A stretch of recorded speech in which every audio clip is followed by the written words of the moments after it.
Pak Jokowi semoga mendengar YouTube atau podcast ini. Ada pahlawan luar biasa.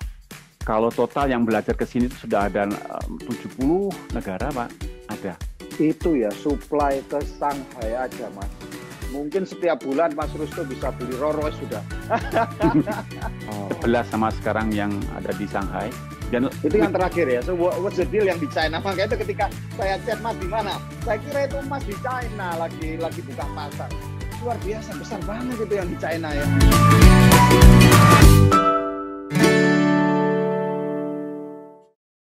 Selamat datang kembali lagi ke Survival Talk Madam Jang TV. Seperti biasa, subscribe.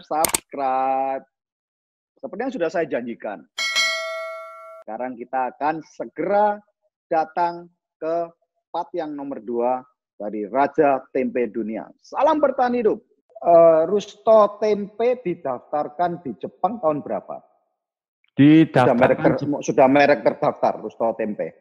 Oh ya, itu tahun 2019. Nah, 2008.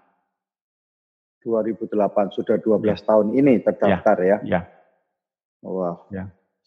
Saya ini karena kita berteman di Facebook, saya ini benar-benar mengikuti dan ngefans, jadi kepingin banget. Maka itu ketika tempo hari datang ke Surabaya itu saya ngomong sama si Peter, ayo Pak kapan Peter gitu bisa ketemu, tapi kan waktunya padat nih. Saya yakin satu hari bisa ketemu, nggak tahu nanti kita ketemunya di Surabaya, ketemunya di Jepang, tapi akhirnya kita ketemunya di Zoom. Yang saya lihat ini juga ya, yang luar biasa, dari Rusia, dari mana orang itu belajar datang ke Kyoto. Tamu pertama dari luar Jepang, dari negara mana? Meksiko. Dari Meksiko. Lah kok bisa kenal Mas, orang Meksiko? Jawaban Pak, impian kita tuh ada jawabannya Pak. Nah, maksudnya itu orang Meksiko atau orang Indonesia atau orang Jepang yang tinggal di Meksiko atau benar-benar Meksikan? Benar-benar Meksikan. Kok bisa kenal sama Mas Rusto? Saya tambah greget ini. That magic Pak, itu magic. Mestakun Pak. Saya percaya mestakun. Oke, semoga ini belangkon sakti saya juga sama ini. Ceritanya dia itu dia memang tertarik di tempe dan dia searching tentang tempe. Keluarlah nama saya, The King of Tempe in Kyoto. Bahasa Inggris itu, dalam bahasa Inggris. Dan dia akhirnya tertarik dengan perjalanan saya, ya. Dan dia ngontek saya, email, saya langsung balas. Saya jawab balasnya waktu itu Mas. Meksiko. Wah, iya langsung ini jawaban impian saya gitu. Dan saya tulis juga apa yang saya pikir, kamu ada jawaban impian saya. Dan kami terus komunikasi dan saya ajarkan lewat, sebenarnya dia bisa membuat tempe tapi ya masih ragu gitu. Saya ajarkan bagaimana memproduksi tempe dari rumah dulu, terus saya ajarkan bagaimana memulai untuk menjual, saya ajarkan bagaimana. Jadi saya duplikasi yang saya alami di sini dan dia lakukan. Bayar nggak? Oh ya, itu enggak, awalnya enggak. Siapapun yang belajar ke sini kan enggak bayar, Pak. Karena memang semangatnya itu bukan kepada bisnisnya, tapi mempunyai tanggung jawab, kepingin menyebarkan tempe itu ya Mas ya? Iya, saya kan profesional, saya bukan pebisnis sebenarnya, saya profesional. Jadi janji saya dia nggak kaget-kaget, boleh belajar dan ditonton, bener-bener seperti ketemu malaikat surga. dan dia juga, saya katakan oke, kamu sudah bisa membuat tempe, kamu sudah bisa menjual, silahkan gitu. Saya mungkin akan fokus ke orang lain, mengajarkan orang lain. Dan dibilang, oh enggak, aku mau jadi tim kamu, aku mau jadi tim kamu di Meksiko dan kita ya berteman, kita juga ada jadi tim katanya gitu. Jadi bonded ya, luar biasa. Iya, iya. Dari orang nggak kenal dipersatukan oleh tempe. Iya. Karena gimana pun juga kalau kita berteman sih mungkin setahun 2 tahun masih ya berteman apa kabar. Tapi kalau lama-lama kan tipis Pak. Benar, nggak ada bondednya, nggak ada lemnya ya. Nggak ada bondnya, iya. Ada. Dan dia sudah merasa itu gitu, dia sudah merasa itu. Wow, kalau begitu ya mari kita berjuang, saya bilang gitu. Dan saya jamin kamu di sana jadi masternya nanti di sana. Saya jamin, saya bilang. Percaya sama saya. Dan dia percaya. Dan saya suka juga hanya nggak Meksiko ya, negara Eropa banyak sekali. Saya keliling Eropa juga karena mereka itu udah pada datang ke sini. Jadi sebenarnya kalau dicari dalam bahasa apa itu ada Pak nama saya Pak. Oh. Itu yang membuat mereka kenapa banyak orang asing datang ke sini gitu. Karena memang searching tentang tempe ada nama saya dalam bahasa mereka gitu. Udah bahasa Latin, bahasa Jerman, bahasa apa ada. Jadi sudah sebetulnya Mas Rusto ini sudah jadi king tempe of the world gitu ya. Memang itu anunya saya apa ya misi saya ke sana gitu. Luar biasa. Karena di tempe ini Pak, saya tidak akan bisa kalah dengan siapapun di dunia ini. Tidak. Di bidang lain oke lah, teknologi saya buta. Di itu saya buta, nggak tahu. Tapi di tempe, no, saya nggak biarkan. Berapa negara yang berkat tangan dinginnya Mas Ruto sehingga mengenal tempe? Sudah berapa negara? Ada sekitar, kalau total yang belajar ke sini itu sudah ada 70 negara Pak, ada. 70 negara sudah belajar ke Mas Ruto. Ya. Dan yang jadi mereka bukan hanya cuma sekedar passion membuat, tetapi akhirnya mereka masuk ke bisnis itu Mas? Betul. Ada yang masuk ke bisnis, sekitar ada 9-10. 11 sama sekarang yang ada di Shanghai. Dan itu yang terakhir ya. So what's the deal yang di China? Makanya itu ketika saya chat Mas di mana? Saya kira itu Mas di China lagi buka pasar. Luar biasa, besar banget itu yang di China ya. Luar di biasa. Shanghai ya Mas? Ya, di sana timnya luar biasa. Luar biasa sekali. Mereka itu pabrik tempe atau toko pabrik obat Mas? Tempe. Saya sampai lihat kamar mandinya aja Mas. Luar biasa.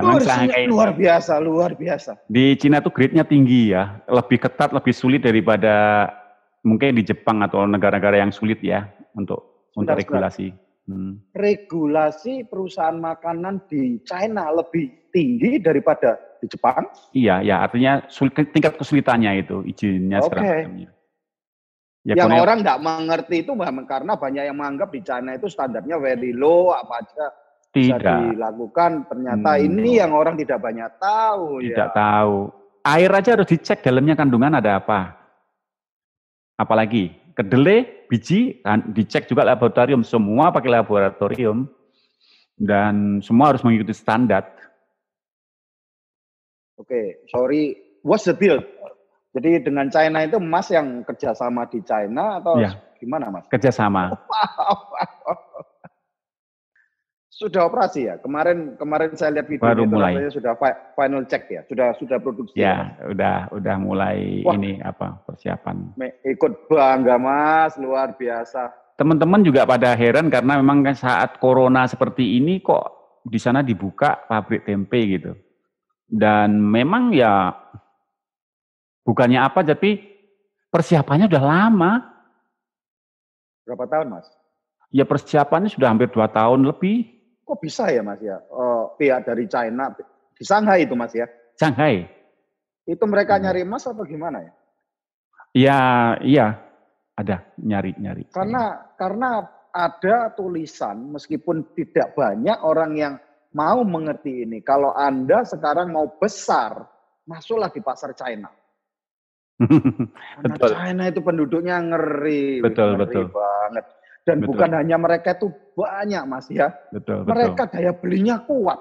Kuat, betul. Saya sudah beberapa kali ke sana, memang beda atmosfernya. Membuka wawasan saya juga. Tidak seperti yang dibayangkan orang China itu seperti apa begitulah ya. Iya, memang luar biasa. Semuanya beda. Dari apa aja kendaraan deh. Rata-rata pakai mobil listrik, motor listrik ya. Iya, nggak ada polusi ya. Sebenarnya diberitakan di luar Cina itu karena memang mereka nggak pernah pergi ke Cina jadi nggak paham. Coba pergi ke sana. Penting sekali supaya orang mengerti bahwa sebetulnya yang ada di China sendiri tidak seperti yang diceritakan. Anyway, kapan produksi pertama? Sudah ya? Sudah produksi ya Mas ya? Sudah mulai percobaan produksi. Dengan finalnya belum sih, belum. Kapan rencana Mas pasar China? Awal ya bulan ini. Itu ya supply ke Shanghai aja Mas. Mungkin setiap bulan Mas Rusto bisa beli Rolls sudah. Tapi Mas seneng jeepnya itu loh ya. Saya juga kepingin naik nih. Jeepnya itu loh. Ya memang saya dari kecil. Mas?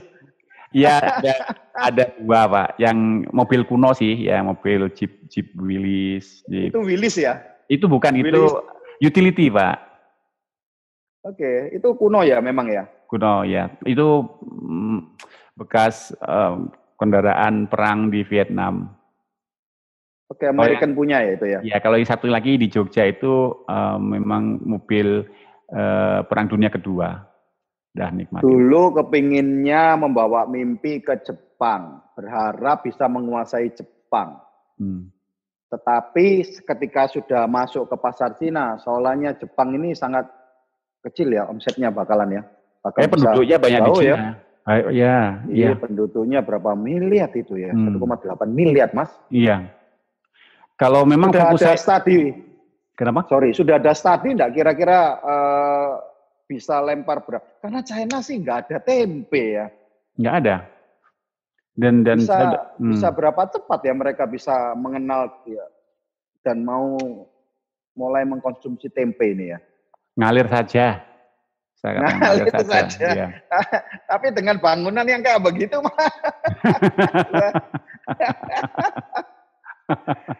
Luar biasa. Saya sangat benar-benar bersyukur ini. Dan memang banyak Pak saya pelajari. Jadi sebenarnya gini ya, mungkin saya mulai dari tempe. Nanti ada rekan-rekan dari Indonesia yang memang mau mencoba promosi yang lain. Ada rendang, ada empek-empek. Kan banyak sekali Indonesia itu. Enggak hanya tempe. Apa ya? Saya nih mau Mas, pentol kocoknya Madam Chang ini loh Mas. Saya ya kepingin masuk. Jepang kan nggak ada pentol kocok, dan di China belum ada pentol kocok. Harus belajar Om Sultan. Dan ini unik gitu, unik sekali Pak, karena memang pada saat saya pernah diundang Indonesia suatu tempat gitu, nggak begitu antusias karena topiknya tentang tempe gitu. Jadi yang anak sekolah gitu ya, anak sekolah mahasiswa gitu, mereka nggak antusias, pasti tempe gitu. Saya masuk ke dalam kelas, saya tahu ekspresi mereka itu nggak begitu minat dengan apa yang saya bawakan gitu, dan ya saya katakan, oke, terima kasih kesempatan ini. Sebelum saya mulai jauh, saya ingin bertanya kepada Anda, siapa di antara kalian yang ingin mempunyai bisnis mengglobal? Siapa di antara kalian ingin mempunyai usaha di suatu negara dan bisnis Anda mengglobal? Acung jari gitu. Dia pada ngacung. Yang tadinya nggak antusias, dia langsung gini, bagus. Saya bilang bagus sekali. Memang itulah masa depan Anda. Tapi ingat ya, saya katakan bahwa saya sudah berada di masa depan Anda. Saya bilang gitu. Saat itu Pak, saat itu mereka langsung mau perhatiin gitu. Karena saya ingin membawa pesan. Dan pesan ini yang bukan ngarang, memang saya alami gitu. Bagaimana kita bisa masuk ke suatu negara dan membawa budaya makanan kita dan masuk berkolaborasi dengan makanan tradisional satu negara itu. Dan itu yang memang yang selama ini saya pelajari dan saya banyak belajar di situ gitu. Jadi dan kalau semuanya, mau didramatisir gitu ya, teman-teman, anak-anak, saya datang dari masa depan gitu ya. Ya kan, kalau jauh-jauh dari sini ke sana nggak didengerin kan juga kita untuk apa juga. Makanya saya pengen telinga mereka itu benar-benar dua gitu, bukan satu. Artinya didengerin gitu. Mungkin Anda nggak suka sama saya, tapi Anda nggak boleh lewat pesan ke saya ini gitu, karena memang ini penting buat mereka. Jadi ketika berbicara sama banyak pelajar-pelajar ini siapa yang mengundang Mas? Ada banyak. Ada dari pemerintah Indonesia organisasi, ya? Enggak lah. Enggak begitu ini saya. Enggak begitu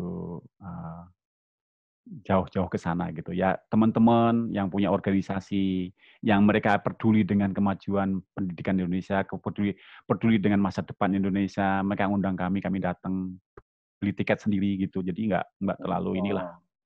Nanti kapan kalau ada jadwal pulang ke Indonesia saya dikasih bocoran, karena ini benar-benar saya itu tidak, di dalam hidup saya itu tidak banyak ketemu orang seperti Mas Rusto. Yang orangnya ini benar-benar anti mainstream. Kebanyakan orang itu nyaman masuk ke dalam market yang sudah ada. Tetapi bisa membuat market, menciptakan market dan membuatnya itu jadi global. Oh my God. Dan saya lihat ya dengan gaya yang masih super humble, sangat rendah hati ini. Tapi memang itu Pak, kalau semakin kita pengen global ya semakin kita harus sederhanakan. Memang sebenarnya apa ya? Saya banyak temukan satu cara yang memang membuat saya nyaman mengerjakannya gitu. Kalau pengen mengglobal kan gini orang negara-negara berkembang lah ya, saya juga termasuk di dalamnya gitu. Itu kan sebentar ingin mengesankan bahwa I am nasionalis Indonesia kayak gitu. Ya nggak laku di internasional, karena mereka juga punya nasionalis sendiri, kebanggaan sendiri gitu. Lalu bagaimana caranya? Saya udah jauh di sini, saya tinggal di Jepang, mempromosikan produk makanan Indonesia tanpa harus selalu apa gitu ya. Ini produk tempe Indonesia, ini peninggalan nenek moyang Indonesia gitu. Ya bagi mereka nggak masuk, nggak ngeklik Pak. Iya setuju, karena dia juga punya sejarah yang, apalagi sejarahnya juga harus orang-orang Jepang di awal itu kan betul memang orang Jepang itu sangat setia dengan semuanya ya, sulit ditembus. Nah saya akhirnya bisa balik gitu. Saya tunjukkan ini contohnya tempe yang di Meksiko. Di Meksiko, karena untuk label logonya sudah kami patenkan juga di Meksiko. Dan ini dalam bahasa Latin tulisannya. Gini, cara saya mempromosikan Indonesia bukan dengan kata-kata. Ada tulisan di label ini tertulis di sini ada un regalo de Indonesia para el mundo. Artinya apa itu, Mas? Hadiah Indonesia untuk dunia. Ini dari saya loh. Sebentar, Pak Jokowi, Pak Rusto ini tolong diundang, harus mendapat penghargaan yang luar biasa ini. Pak Jokowi semoga mendengar YouTube atau podcast ini. Ada pahlawan luar biasa. Wah, jawab nih. Salut saya. Pak Jokowi tidak usah Pak, tidak usah. Kami lahir dari Indonesia, kami bawa budaya Indonesia udah seneng deh. Gak usah. Luar biasa. Dan nah ini saya ceritakan ya Pak ya, un regalo de Indonesia para el mundo. Ini ada juga Atentional hecho and amor. Jadi dibuat dengan hati, dengan cinta, ya, hadiah Indonesia untuk dunia. Nah ini pembicaraan saya dengan dia, dengan partner saya namanya Luisa di Meksiko. Saya balik. Kamu ini tidak punya masa lalu di tempe. Akhirnya sekarang jadi tim saya. Dan masa depan tempe di Meksiko masih samar-samar, belum jelas gitu kan. Tapi kamu memutuskan untuk menekuni tempe ini. Dan kelihatan sekali kamu dari loyalitas, dari cara bagaimana kamu memegang tempe, memegang proses pembuatan tempe, dari ekspresi kamu, dari semangat kamu. Itu luar biasa saya bilang, dan keputusanmu ini ya kalau saya sih masa lalu saya memang tempe dari kecil makan tempe gitu ya, tapi kamu kan nggak ada sama sekali, tapi kamu memutuskan di situ, itu luar biasa. Saya mewakili Indonesia, saya berterima kasih sama kamu telah mempromosikan tempe ini ke di Meksiko seperti itu. Saya katakan seperti itu, Pak. Saya mewakili Indonesia. Dan dia apa yang dia katakan? I love Indonesia. Saya suka Indonesia. Terus dia ngomong sendiri bagaimana nanti kalau dibungkusnya itu ada tulisan Indonesia. Masuk, Pak. Indonesia mi amore. Iya. Iya. Jadi bukan dari saya menyuruh dia gini, ini memang tumbuh benar-benar dari keinginan kami berdua, karena memang saya bisa aja sih masukkan, tolong dong masukin kata-kata Indonesia karena ini promosi gitu ya. Tapi kita belum tentu tahu kan moodnya dia gitu, karena dia punya nasionalisme sendiri, Pak. Begitu kita pancing dengan hal tadi, penghargaan semua segala macamnya, ketulusan itu balik ke kitanya luar biasa, Pak. Saya pengen ada kata-kata Indonesia di bungkusnya itu. Makalah tercipta ini. Sekarang di Indonesia kan sudah jadi biasa ya di Indonesia itu tempe Indonesia untuk dunia kayak gitu kan. Ya dari sini. Ini udah lama sekali ini. Wow. Dan di negara lain juga sama ada tulisan seperti itu, hadiah Indonesia untuk dunia. Tidak banyak, artinya begini ya, penduduk Indonesia sekarang itu 250 juta kurang lebih. Mulai dari kita jadi orok atau di dalam janin, kita ini sudah kenal tempe.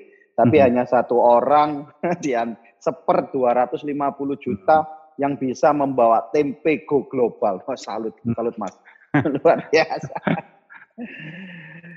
Oh my God. Terus kemudian sekarang sudah lebih banyak waktu luang, gimana baginya Mas? Ini kalau ngobrol ini, saya ini kepingin ya, ngobrol banyak ya, semoga ada waktunya. Nanti kalau mungkin kebanyakan YouTube-nya ini nanti saya akan jadikan 2 aja. Karena ini ngomong sama Mas Rusto ini jarang-jarang ini, satu kehormatan ngomong dengan saya juga, Pak. Tempe of the world. Saya juga. Saya ingin kejar terus ini. Iya, jadi semakin asik juga. Sebenarnya di bisnis itu kan intinya, saya juga nggak begitu ngejar pinter-pinter gitu ya. Pinter tuh kadang-kadang minterin gitu. Saya tuh lebih suka, saya banyak menemukan cara-cara yang dari kegagalan sebenarnya sih, dengan cara ini nggak bisa, jadi nggak bisa. Jadi misalnya kalau saya masuk satu negara, 1 minggu, 2 minggu sebelumnya, saya pasti hafalkan misalnya,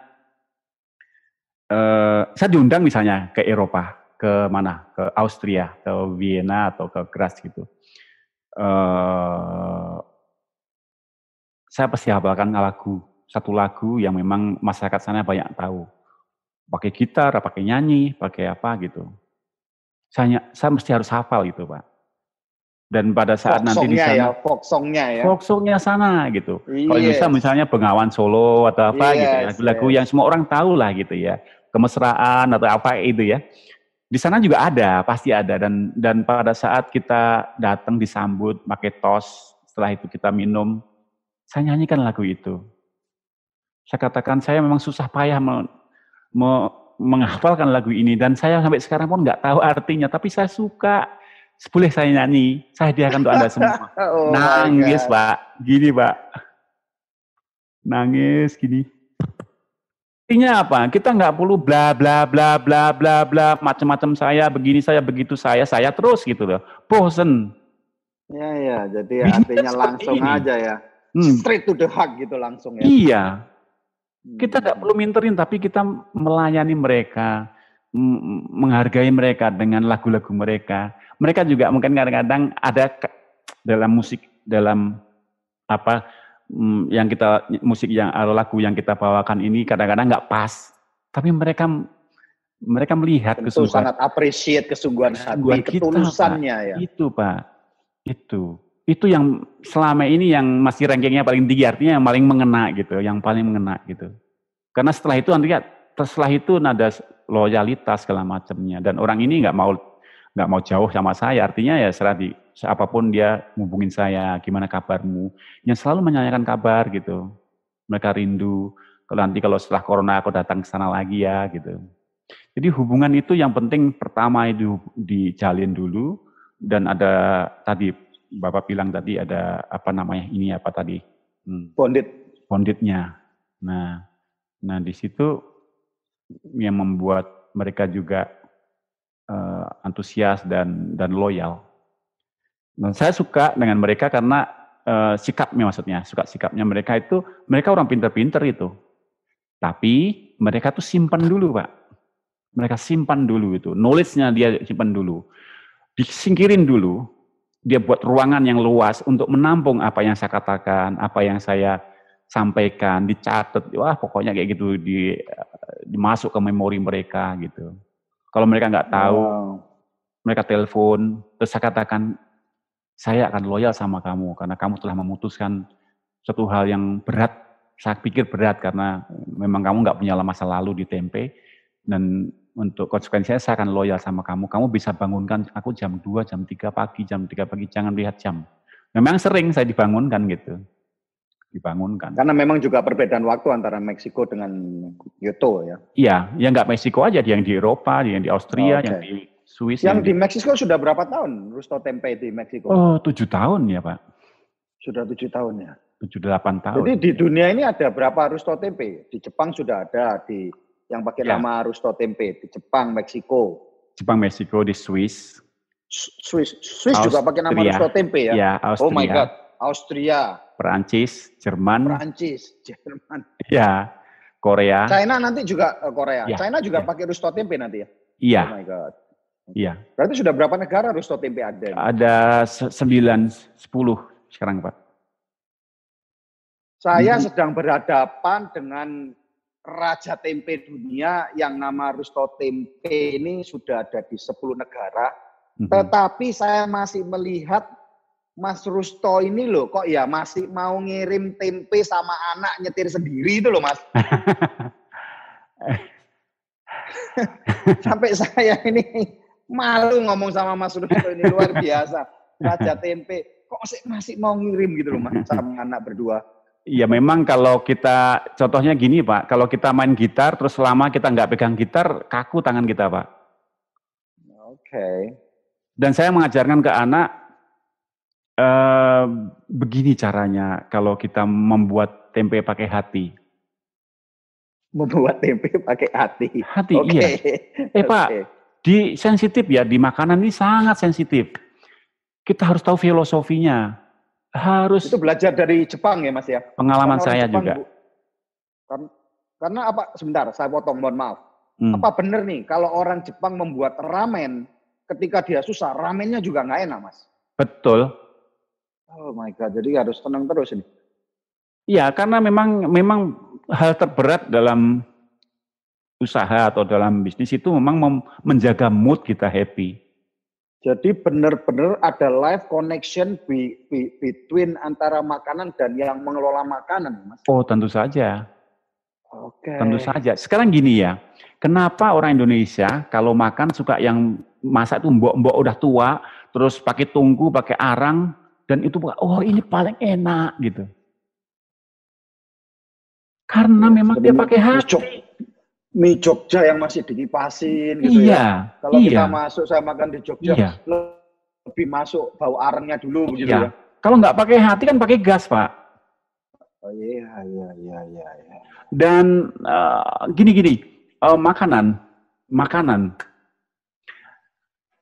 makanannya kita masuk ke mulut, jadi gizi. Oke. Brain kita, otak kita juga butuh makanan sebenarnya Pak. Oke. Nggak adil kalau hanya masuk mulut dia nggak mikir gitu. Dia butuh masukan juga, butuh asupan juga, bukan mulut aja. Dari mana story behind makanan ini gitu. Makan misalnya pergi kemana sekarang? Ke Nyonya Suharti misalnya, maaf ini saya kasih contoh aja gitu. Karena waktu saya di Jogja juga dekat dengan restoran makanan saya. Begitu makan ayam gigit gitu, oh ini dulu ceritanya dia bawa apa di belakang itu, bukan ceting ya apa namanya itu, pergi ke pasar digendong gitu, digorenglah di pasar ayam itu, dijajakan di sana gitu. Dulu ngalamin dari sini, jadi ngeklik akhirnya Pak, antara yang masuk ke mulut dengan masuk ke otak kita. Makanya kita sering dikasih temen dikomporin bahasa Jawanya ya sama temen, kalau kamu ke Semarang di sana, kalau kamu nggak makan soto Bangkong misalnya gitu ya, berarti kamu belum ke Semarang gitu kan. Wah, kita kan penasaran, Pak. Iya. Kita cari-cari 2 jam kita cari baru ketemu kan di dekat Pasaran Juar sana kan. Makan coba. Wah, enak ternyata. Ya enak lah, orang lapar ya Pak. Tapi bukan itulah. Tapi memang gimana ya, begitu otak kita mengatakan bahwa oh iya enak, kita akan loyal dan akan promosikan ke orang lain juga gitu. Itulah bahayanya kalau kita nggak paham mengenai tadi itu story behind the product. Oke, lanjut dulu di sesi yang terakhir mungkin. Nanti kalau tidak keberatan, kapan-kapan saya kepingin banyak ngobrol mengenai mengenai hobi, mengenai ya the story behind the cabin. Kemudian Mas anaknya 1 ya? 2. Oh 2 perempuan. Iya, dua-duanya perempuan. Oke, siapa yang sudah bisa meneruskan kira-kira? Saya bebaskan dulu mereka karena nggak langsung ditempe. Yang pertama sudah kerja jadi grup koordinator ya, kayak ada tour gitu, dia membawa grup gitu ke suatu daerah, di sana ada guide lokal gitu.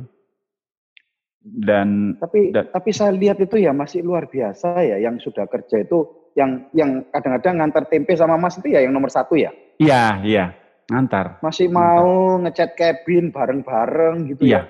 Iya. Kapan-kapan ini mesti ada 1 sesi. Wah ini harus ngomong ini karena senang hati. Saya sharing. Iya. Waduh. Diselesain gimana buat tempe dengan hati sebagai penutup ini? Produk yang kita buat ini masuk ke mulut pelanggan ya. Tentu saja ini tidak boleh asal-asalan karena ini akan jadi gizi gitu.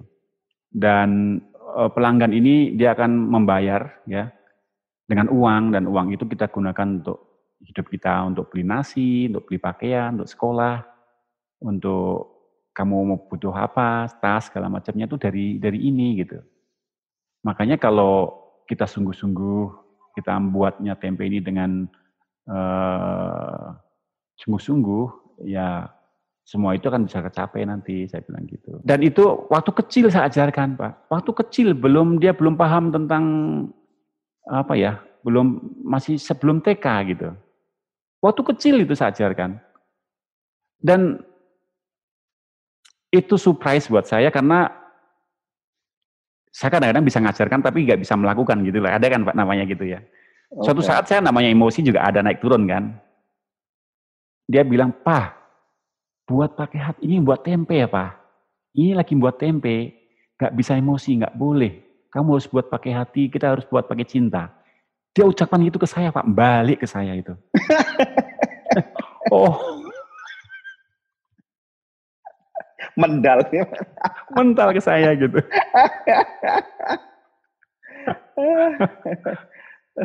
Biasa. Ya, ini saya sebetulnya filosofi ini juga saya benar-benar tekankan di Madam Jam kepada semua staf, pada semua bahwa kita ini bisa hidup hari ini karena pelanggan yang benar-benar sudah percaya sama kita. Kalau tidak percaya ini urusan nyawa. Mana mungkin makanan mau dimasukkan ke mulutnya para pelanggan. Jadi sebagai ucap terima kasih kita harus berikan yang terbaik kepada mereka. Iya. Yes. Luar biasa. Mas, terima kasih banyak. Tapi saya minta kapan-kapan kita bisa ngobrol lagi mengenai hobi bergitarnya, hobi barbecue-nya, hobi mobilnya. Saya sekarang lihat ada mainan baru, paddling on the water yang dikumpa-kumpa itu ya. Aduh, banyak ini kalau ngomong sama Mas bisa ngomong lebih lifestyle aja, bagaimana hidup di Jepang, lebih lifestyle. Sekarang kita sudah tadi banyak cerita, banyak masukan, banyak yang bermanfaat. Semua isinya ini benar-benar bukan daging, tetapi benar-benar prime ribs-nya, ini benar-benar kualitas Kobe-nya. Terima kasih Mas. Sama-sama, terima kasih banyak. Sama-sama. Sehat selalu, salam hormat untuk keluarga di sana. Baik. Raja Tempe Dunia, Mas Rusto, sampai ketemu. Terima kasih. Salam bertahan hidup. Salam bertahan hidup. Terima kasih. Terima kasih. Konten yang sangat luar biasa, maka itu teman-teman semuanya, Jangan lupa subscribe ya, supaya konten-konten yang menarik ini, yang memberikan wawasan yang sangat luar biasa, lahir dan batin, selalu bisa diikutin. Raja tempe dunia yang begitu sangat rendah hati, menceritakan dari awal zero to hero and become a king. Luar biasa. Sampai ketemu di lain kesempatan. Salam bertahan hidup.